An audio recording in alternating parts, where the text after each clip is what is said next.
Hey everybody, Ed here with the Digital Digest, and today I wanted to share a quick video about the Samsung Galaxy Tab S 8.4 and the quality of its 8.4-inch Super AMOLED display.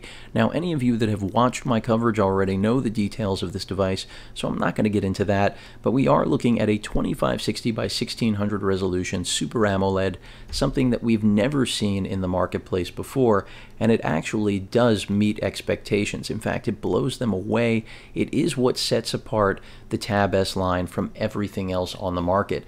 And in order to demonstrate that, I know in the past I've played back the actual video file that they have on the tablet right here, which is a great way of showing off the display. But I also want to show you some real-world video, and I have plenty of video samples for those of you that follow my photography end of the channel. You already know that. So I'm going to go ahead and jump to that, even though this is great and I've looped it several times because I know not everyone sees what, every video I publish. I'm going to go ahead now and basically just show you exactly what we were just looking at. And right here you can see I've got a whole host of different video samples. Let's start off with something shot in 4K. Now this will only be 1080p. You can see that right here in the settings, 1080p right now, and that's because YouTube does not support anything higher right now when it comes to your mobile experience. Of course, on a computer you can play this back in 4K.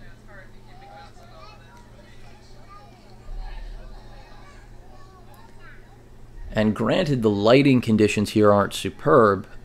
You'll see it really is just a whole new generation of quality and overall experience when you compare this to anything else, including the Tab 8.4 Pro before it, which did have an incredible display and arguably is really now the second best 8.4-inch experience available that money can buy.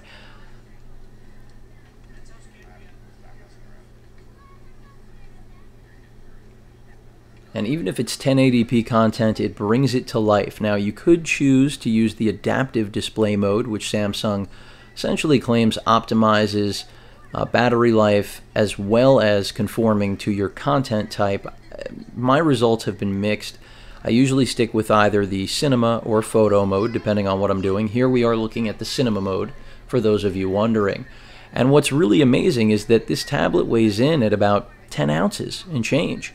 Unlike the 1 pound 10.5 incher. So this is really a champion in terms of hardware, but more importantly the software, and of course the most brilliant feature, its display, which I think defines a tablet at its very core. Of course it does have to have matching hardware. But enough of this sample. Let me take you on to something else, because I do have plenty of others to show here. Let's look at something from the RX 100 Mark III. Here we're going to be looking at something that was captured not in 4K, but XAVC-S and at 50 megs a second. Of course, I upload that raw to YouTube and YouTube processes it, but still I think you'll find that the video quality is fantastic.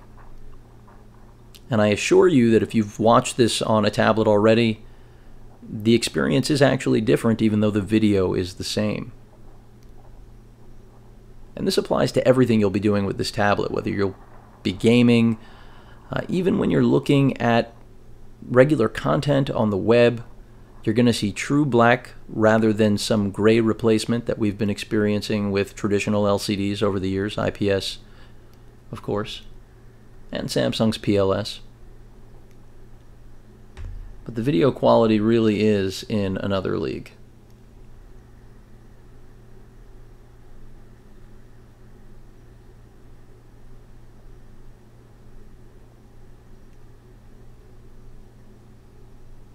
I almost got attacked right there while I was filming the other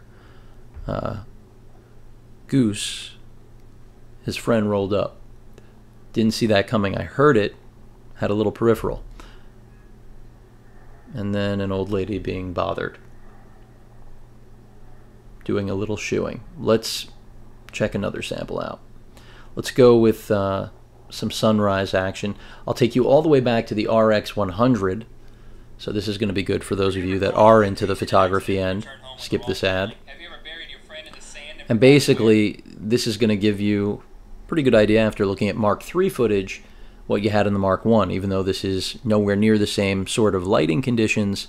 The RX100 still an exceptional pocket camera that really can produce results that outclass many interchangeable lens cameras because of the pairing of the sensor and the lens. Portability, doesn't hurt either. Again, video looks stunning. Let's take a look at something even more recent.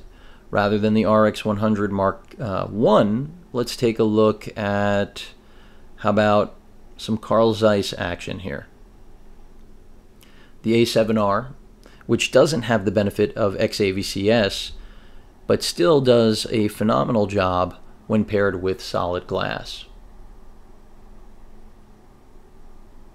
And this is where, even though it's 1080p, those colors, they just jump off the screen, especially when combined with that resolution. Because keep in mind that even though we're watching 1080p, it is being upconverted to the resolution that we're watching, no differently than a 4K TV right now upconverts content.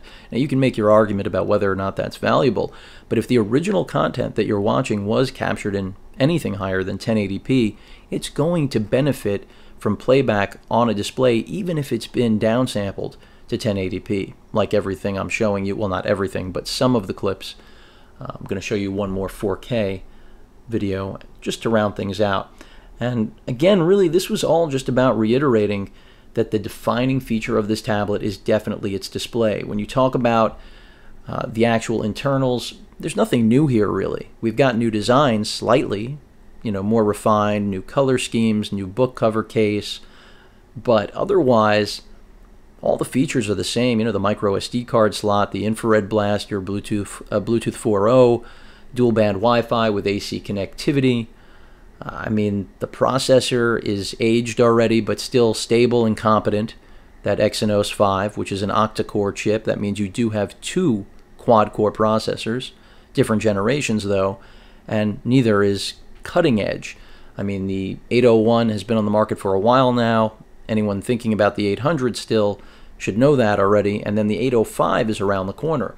So if you're really worried about specifications rather than just enjoying the best display on any tablet, maybe you should wait. I've said this throughout the course of many videos. I'll reiterate it in my full review of this device, as I will in the 10.5. But if you've been waiting for Super AMOLEDs, like myself, they've made them affordable by making that compromise on hardware, and thankfully all of Samsung's improvements in TouchWiz, which I think have gone a long way, end up yielding an experience that doesn't feel compromised. In fact, it's far more mature and enjoyable to use, arguably more so than any other manufacturer out of the box. And the good news is, because we're dealing with Android, if you hate it, you can replace it. So, a lot to like here, but of course that 8.4-inch Super AMOLED display, 2560 by 1600, sets a completely new standard in the industry, but especially for sub 10-inch devices. Of course, the Super AMOLED set a new standard for everything because that's been reserved for the smartphone industry now for years. We haven't seen practical application with realistic pricing, but now we've got it. And even though, again, this is 4K down converted to 1080p by the YouTube app, it still looks fantastic. And that's what happens when you have more information, even if you down convert. And lighting conditions here weren't optimal either, but great skyline nonetheless. So that pretty much rounds out at least this video, which again was dedicated to the display of the 8.4. The same can be said for the display on the 10.5 because they truly are best in class.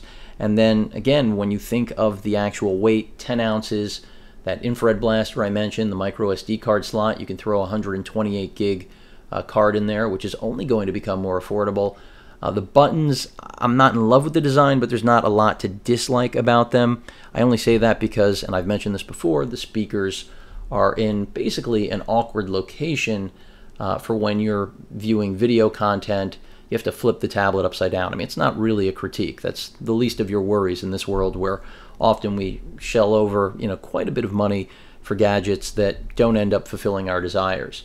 8 megapixel rear camera, front facing 2.1. You do have an LED flash back there, your headphone jack and micro SD, micro USB charging port. A little bit of a disappointment we didn't see 3.0, and charging times are slow. But again, this video really just about the screen. Just giving a little bit of a tour because, again, I want to make sure that everyone knows exactly what they're getting themselves into when they pick up one of these brand new tablets. Any questions or comments, please feel free to post them. And of course, as usual, please feel free to subscribe. Later.